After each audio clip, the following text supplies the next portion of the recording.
En ce moment, c'est le Black Friday, donc j'ai mis 30% de réduction sur toutes les formations de la boutique. Pour ceux qui veulent se former au mixage, avoir un plan structuré pour vraiment apprendre à mixer, n'hésitez pas à aller checker ça. En plus, en hiver, on a toujours un peu plus de temps, donc c'est peut-être le moment d'en profiter pour faire ça. Pour ceux qui veulent, vous pouvez cliquer sur le premier lien dans la description, ça vous emmènera directement sur la boutique. Les promos seront actives. Donc voilà, profitez-en. En hiver, on a toujours un peu plus de temps à consacrer à l'apprentissage, donc n'hésitez pas. Je vais partager avec vous ce que j'aurais aimé qu'on me dise il y a 5 ans quand je commençais le mixage.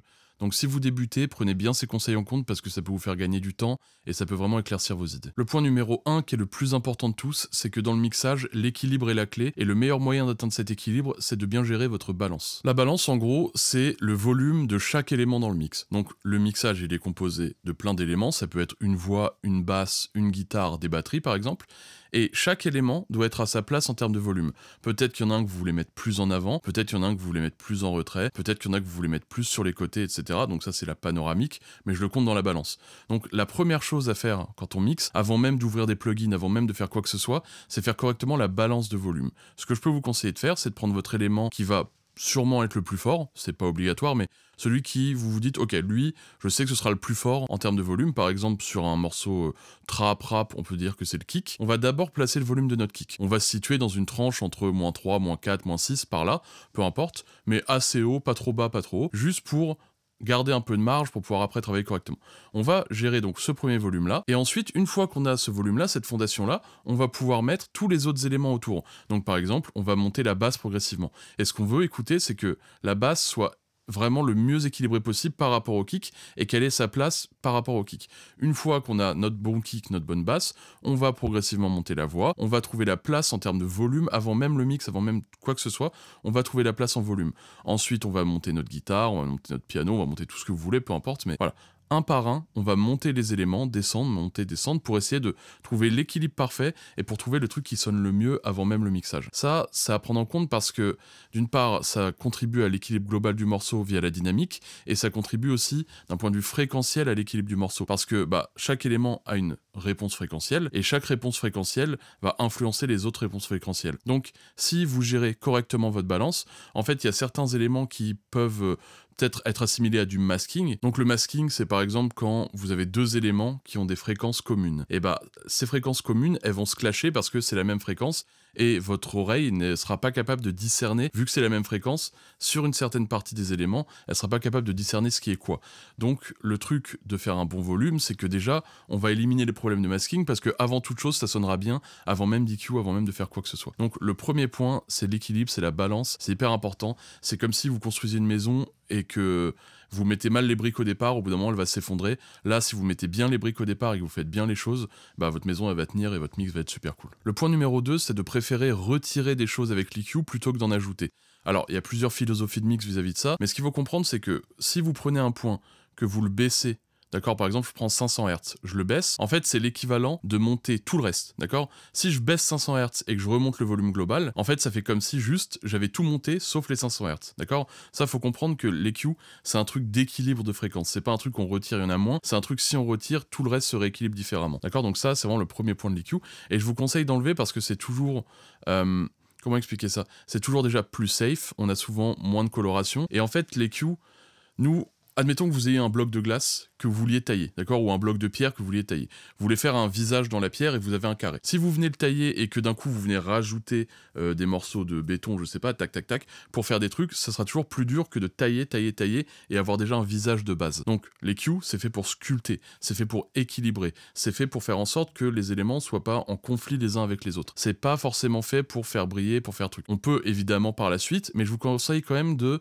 Voilà, vous avez fait votre balance d'abord, ensuite vous faites l'EQ en négatif, vous enlevez ce qui vous plaît pas, vous enlevez ce qui n'a pas d'intérêt, vous enlevez ce qui est un peu attrait au masking, vous enlevez les petites résonances potentielles. Pour l'instant, n'ajoutez pas, sculptez d'abord votre mix, prenez un gros bloc, votre mix c'est un gros bloc, tac, vous taillez, vous taillez, vous taillez, jusqu'à avoir le truc le plus clean possible. Pour ceux qui apprennent des choses dans cette vidéo, et si cette vidéo vous plaît, n'hésitez pas à mettre un like, à suivre la chaîne si c'est pas déjà fait. C'est un grand soutien pour moi, ça prend 2 secondes, c'est gratuit, et ça me permet de faire grimper la chaîne, et ça me permet d'être un peu mieux référencé, et de... Voilà. Globalement, ça m'aide dans mon travail, ça me soutient, donc merci à tous ceux qui le feront. Le point numéro 3, c'est d'éviter de trop compresser tout le temps. Ça sert à rien. En fait, la compression, ça sert à gérer la dynamique. Individuellement, les éléments peuvent être gérés d'un point de vue dynamique. Par exemple, une voix, il y a énormément de fluctuations. Donc on va potentiellement, selon les morceaux, vouloir avoir une voix plus tenue pour qu'elle soit mieux placée justement dans cet équilibre de volume qui fait le morceau. Parce que si votre voix, elle n'est pas forte, et d'un coup elle est forte, et d'un coup elle n'est pas forte, et que ça monte, ça descend, ça monte, ça descend, vous allez avoir le reste de vos instruments, vous allez avoir fait une bonne balance, sauf que la voix, elle va faire ça dans ces instruments-là. Et du coup, il y a des moments où on va pas l'entendre, des moments où on va l'entendre. Donc pour une voix, notamment, ça peut être intéressant de compresser pour avoir un bloc un peu plus écrasé, un peu plus dense, pour permettre à la voix justement de se placer correctement. Ça, c'est un peu pour la théorie. Pour les instruments, c'est pareil. Il y a des instruments des fois qui sont joués trop fort, machin. On vient compresser. Ou alors avant, on vient gérer le volume à la main. Donc ça, c'est le meilleur truc à faire. Mais globalement, moi, la compression, quand je mixe, je la mets surtout sur des groupes. Je prends mon groupe d'instruments, sauf si vraiment j'ai des problèmes, encore une fois. Je vais pas chercher à compresser pour compresser. C'est si j'ai un problème à résoudre, je vais venir compresser. Mais par exemple, j'ai mon groupe d'instruments, je vais venir compresser légèrement mon groupe d'instruments pour le densifier un peu, pour potentiellement lui donner un peu de mouvement selon les réglages de compression. Mais la compression, ça vous en vraiment aussi pour gérer des problèmes ou pour avoir, si vous avez vraiment un truc en tête à faire avec. Si vous compressez pour rien, ça sert à rien. Moi, de plus en plus, je compresse vraiment quasiment pas sur mes groupes, sur mes voix, j'avoue, mais sur le reste, je compresse quasiment pas. Parce que, en fait, avec le temps, je me dis que, encore une fois, on va essayer d'imager le truc, mais c'est un peu comme si vous aviez, je sais pas, une valise, et que vous vouliez la remplir à fond, que vous allez sauter dessus pour la fermer, machin. À la fin, ce qui est dedans, bah, sera pas dans un bon état, sera écrasé, sera machin, ce sera serré. Et votre mix, c'est pareil. En fait, ça respirera plus. Donc, ce qu'il y a à l'intérieur, ce sera un gros bloc, parce qu'on aura forcé la compression, et du coup ce sera pas, on perdra le mouvement, on perdra la dynamique, on perdra le naturel, on perdra plein de choses.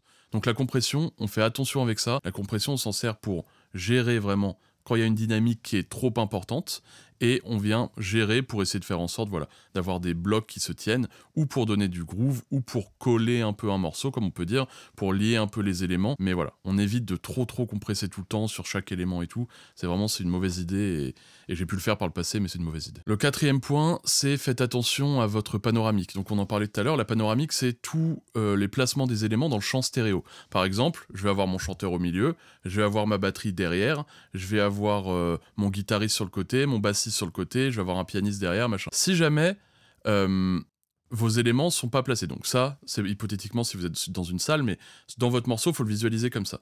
Vous voyez votre morceau comme un espèce d'ensemble, vous placez vos éléments dans cet ensemble. Vous voulez que le chanteur soit vraiment... Vous voulez entendre le chanteur au centre devant vous. Vous voulez que le batteur soit légèrement derrière le chanteur. Par exemple, hein, ça peut être l'inverse, vous pouvez... Voilà. Mais imaginez le truc dans votre tête comme vous le voulez au départ. Il faut vraiment visualiser le morceau avant même de commencer à le mixer. Vous vous dites, ok, donc là, je vais avoir le chanteur, je veux que la guitare, je veux l'entendre plus par là, parce que comme ça laissera de la place. Le piano, je veux que ce soit derrière, machin, le truc. Le batteur, faites attention à l'ordre de la batterie, entre guillemets. Les charlets sont pas placés au même endroit selon les trucs, à gauche, à droite, peu importe. Le tout, c'est de prendre en compte cette image complète. C'est comme si vous alliez, je sais pas, vous alliez voir une pièce de théâtre et tous les acteurs sont les uns derrière les autres et vous les voyez pas. À partir du moment où ils vont s'écarter et prendre tout l'espace, c'est là que ça va devenir intéressant et c'est là que ça aura du sens. C'est pareil dans le mixage. Il faut voir une vision vraiment globale du truc, une vision où bah voilà, on a un peu des éléments partout, et puis en plus ça aide d'un point de vue fréquentiel. C'est intéressant de séparer vos éléments, parce que si vous mettez tous vos trucs au milieu, vous allez avoir vachement de conflits. Maintenant, si par exemple vous avez un chanteur et vous avez une guitare, et il y a plein de conflits de fréquences, si vous décalez votre guitare, ce sera déjà beaucoup plus clair quoi qu'il arrive, parce que les conflits de fréquences se feront moins au centre, moins sur le côté, ils sont vraiment, d'accord, séparés. Donc c'est la première chose à faire, c'est qu'on vient faire nos volumes, on vient séparer nos éléments, on vient EQ, compresser quand il faut, et on a quasiment un mix terminé. La cinquième chose, c'est que le délai et la reverb, c'est bien, mais en mettre un peu moins, c'est mieux. J'ai longtemps mis trop de délai, trop de reverb. Alors, ça peut être des effets artistiques, je le fais encore aujourd'hui. Encore aujourd'hui, il y a des morceaux où j'ai énormément de reverb, où j'ai énormément de delay, mais globalement, quand on voit un mix clean, un mix équilibré, qui se tient, qui translate bien sur tous les supports et tout, c'est bien de lever un peu le pied sur la reverb, de filtrer un peu plus sa reverb d'un point de vue fréquentiel, de mettre un peu moins de délai pour rendre le truc globalement moins flou. On parlait de conflit fréquentiel, c'est pareil avec la reverb, c'est en fait comme si votre élément était répété plein de fois à la suite, mais vraiment de façon hyper hachée, et du coup, ça peut rentrer en conflit avec l'élément principal, parce que les fréquences vont le masquer, et en plus, si l'instrument dit la même chose, donc globalement, et voilà, joue la même note, eh bien ça va en plus rentrer ce conflit-là, parce que c'est vraiment les mêmes fréquences. La reverb, le delay, servez-vous-en dans un premier temps. Encore une fois, moi, ce que je peux vous conseiller, c'est encore la structure du morceau, le gros bloc qu'on vient tailler. Servez-vous-en pour reculer un peu des éléments. Servez-vous-en pour répéter des éléments pour que ça vienne remplir un peu le champ. D'accord? Donc vous avez votre mix de départ, on vient faire la balance, on vient faire la panoramique, on vient gérer un peu les éléments d'un point de vue fréquentiel, on vient potentiellement compresser un peu, et là on vient commencer à jouer avec la profondeur. Parce que quand on ajoute de la reverb, en fait ça vient reculer un élément. Sur une reverb, plus le pré-délai il est haut, plus l'élément va être frontal. Si vous mettez un pré-délai très haut, la reverb va mettre du temps à agir et donc l'élément restera devant plus longtemps. D'accord? Donc il faut prendre ça en compte pour vraiment pouvoir placer vos éléments devant, derrière, devant, derrière. Il faut aussi prendre en compte que les hautes fréquences permettent de gérer la distance. Donc là, on vient gérer la profondeur grâce au délai, la reverb et grâce aussi à la gestion des hautes fréquences et la gestion fréquentielle de l'élément. Faut comprendre qu'il ne faut pas en mettre trop, il faut toujours penser ce bloc de pierre, vous le taillez, là dans un premier temps la tailler, et ensuite on peut être plus artistique, on peut faire des plus grosses reverbs, des automations, des delays, des trucs, des machins. Mais prenez bien en compte que essayez d'avoir une image déjà de votre mix, une image mentale de votre mix avant même de commencer. Un autre point qui est assez logique, mais en fait il faut quand même se le répéter parce que des fois on a tendance à l'oublier, c'est que tous les éléments n'ont pas besoin d'être au premier plan, ou n'ont pas besoin d'être mis en avant. C'est ce que j'essaie de vous expliquer depuis le début de la vidéo, mais mettez-vous vraiment en tête que il y a des éléments, ils sont moins importants. Ils sont pas moins importants, on s'en fout que ce soit moins important, mais en gros, ils vont plus accompagner que vraiment être les leaders du truc. Si vous avez une voix et que derrière vous avez une petite percussion en fond qui vient faire un tout petit rythme, bah peut-être que ce rythme-là, il sera secondaire parce qu'il y a peut-être des rythmes principaux, il y a peut-être la voix qui est plus en avant, il y a peut-être la basse qui doit donner un rythme davantage, et ça vient juste accompagner tout ça. D'accord? Donc c'est des éléments qui sont en théorie moins importants. C'est des éléments où si vous vous dites, ok, là si je le retire, c'est moins chiant que si je retire cet élément. Par exemple, retirer cette petite percussion, est-ce que, par exemple, dans votre tête, vous vous dites, ok, maintenant je dois retirer un des deux. Est-ce que je retire la voix ou est-ce que je retire la percussion? Je retire la percussion, c'est que c'est moins important que la voix, donc il faut le prendre en compte au moment du mix. Il faut vous dire, peut-être, je lui laisserai peut-être un peu moins de place d'un point de vue fréquence parce que je veux juste le rythme. Je lui laisserai peut-être moins de reverb ou plus de reverb parce que je veux le noyer et qu'il s'entende moins. Je mettrai peut-être, d'accord? Il faut faire un peu par ordre d'importance. C'est ce que je vous expliquais au début en mettant vos éléments les plus forts les uns après les autres. Ça, c'est un peu l'idée. Tout ne doit pas être mis en avant. Il y a des fois des guitares, vous les recevez et vous vous dites, ok, elle doit être en retrait. Peut-être que vous enlevez plus de fréquences, vous les rendrez plus discrètes, vous les mettez plus derrière. Il n'y a qu'une ou deux stars dans un morceau. Il faut choisir. Ça peut être le rythme, ça peut être... Voilà. Mais tout ne peut pas être toujours en avant. Prenez vraiment... n'oubliez pas ça. L'idée, si je voulais vous l'imager, c'est que prenez un orchestre et faites jouer tout le monde en même temps, à même volume, et vous allez voir que ça va pas être cool. Et à partir du moment où le mec va écarter les éléments, va dire toi tu sonnes moins fort, toi tu sonnes plus fort, toi t'es plus derrière, toi t'es plus devant, toi machin, c'est là que ça va prendre son sens et c'est là que ça va être beau. Le point suivant, donc je sais plus si c'est le 6, le 7, le 8, bref, apprenez à écouter vos mix avec du recul. En gros, quand on mixe, souvent on développe un peu un lien émotionnel avec le morceau, qui fait que on peut mettre le focus ou l'intérêt à des endroits où il n'y avait pas forcément besoin de le mettre. Par exemple, je sais pas, je vais mixer un morceau et je vais dire, ok, là, moi, ce qui m'importe dans ce morceau, ce que je trouve vraiment cool, c'est le piano. Ok. Donc ce piano-là, je le trouve cool, je vais essayer de le mettre en avant, machin, truc, je le fais et tout. Et j'ai pas de recul sur le morceau parce que je suis focus sur ce piano. Et ça se trouve, c'était pas ça qui était important. Donc, quand vous mixez vous-même, vous savez un peu ce qui est important. Quand vous mixez pour des artistes, il faut comprendre ce que l'artiste veut, il faut comprendre la vision qu'il a eue, il faut comprendre l'intérêt qu'il a. Pour faire un peu encore une image, c'est comme si vous étiez un dessinateur ou un peintre et que vous dessinez un œil et vous êtes hyper près de votre toile. Vous dessinez, vous peignez, je sais pas, peu importe, machin, votre œil. Parce que vous voulez que l'œil soit parfait, parce que c'est important pour vous, le centre de l'œuvre, pardon, c'est l'œil. Donc vous peignez votre visage, vous avez votre œil, machin, et au bout d'un moment, vous reculez pas. Et vous êtes focus sur cet œil. Maintenant, si vous reculez de 3 pas, vous allez voir que ça se trouve, l'œil il est magnifique, machin, il est propre, il est clean, mais le nez il est de travers. Ou même le nez il peut être propre aussi, l'autre œil peut être propre, tout peut être propre, mais globalement l'ensemble ça va pas. Parce que, bah, il n'y a pas de relief, d'accord? Il n'y a pas d'âme au truc. Donc, prenez du recul. En fait, c'est ça que vous voulez dire, prenez du recul. Si vous êtes focus comme ça devant votre mix et que vous êtes sur un élément, vous avez un focus et vous voulez pas vous le sortir de la tête, peut-être que vous allez passer à côté d'autres trucs dans votre morceau. Donc prenez du recul sur votre mix et vous verrez que vous ferez des choix déjà plus pertinents et vous ferez des choix plus intéressants et peut-être que vous trouverez des trucs que vous n'avez pas trouvé au départ. Ensuite, on va finir avec 3 derniers points. Donc un des points, c'est que les références, c'est très important. Prendre des références de morceaux, ça veut pas dire copier, ça veut pas dire que vous n'avez pas votre originalité et tout. Ça veut dire que d'un point de vue équilibre, des éléments, d'un point de vue fréquentiel, d'un point de vue dynamique, d'un point de vue profondeur, d'un point de vue vibe, vous allez vous rapprocher d'un morceau. Ne croyez pas que ce que vous faites c'est unique et que personne n'a jamais fait de trucs similaires. Souvent j'ai eu des clients, je leur demande des références track un peu pour pour comprendre un peu mieux ce qu'ils veulent, pour vraiment placer les trucs. Et ils me disent « Ah non, mais moi, ce que je fais, c'est unique, y a rien qui ressemble. » Et en fait, j'écoute et c'est hyper basique. Souvent, c'est le cas. Les gens qui croient que leur truc est vraiment unique, c'est hyper basique. Vous avez des références pour tout. Tout a été fait dans la musique, vous pouvez continuer d'en faire, vous pouvez créer, innover, ça n'empêche que la plupart des choses ont déjà été faites, et globalement, même si vous inventez des trucs, il y a d'autres trucs dans votre morceau que je pourrais trouver avec des références. D'accord? Donc la référence, c'est important, parce que ça vous permet de garder justement ce recul sur le morceau dont je vous parlais dans le point d'avant, et ça vous permet aussi de rentrer dans des normes de morceaux que vous aimez bien. Si vous aimez bien des morceaux et que vous voulez faire des morceaux qui sont un peu similaires, bah le fait de prendre une référence, c'est vachement chouette, parce que vous allez vous dire, ok, ah là tiens c'est intéressant, c'est peut-être pour ça que j'aime ce morceau, peut-être parce que lui il a tendance à mettre les guitares hyper brillantes avec des hautes fréquences,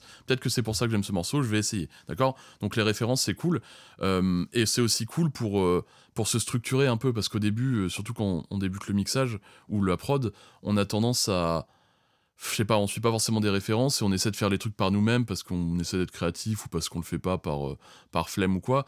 Mais c'est comme si demain on me disait tiens, revisite la tarte au citron et que j'ai jamais goûté de tarte au citron. Bah ça va être compliqué de vraiment faire un truc qui soit propre, d'accord? Donc dans un premier temps, comprenez les mix, comprenez les classiques avant de pouvoir vraiment créer. Et plus vous allez entendre de références, plus vous allez entendre de classiques, plus vous allez comprendre comment c'est fait, plus là vous pourrez innover et créer. Un point hyper rapide, c'est prenez des pauses. Prenez au moins 10 minutes de pause toutes les heures quand vous mixez, minimum. Moi je fais 10 minutes de pause toutes les heures et toutes les 2 heures je fais une demi-heure.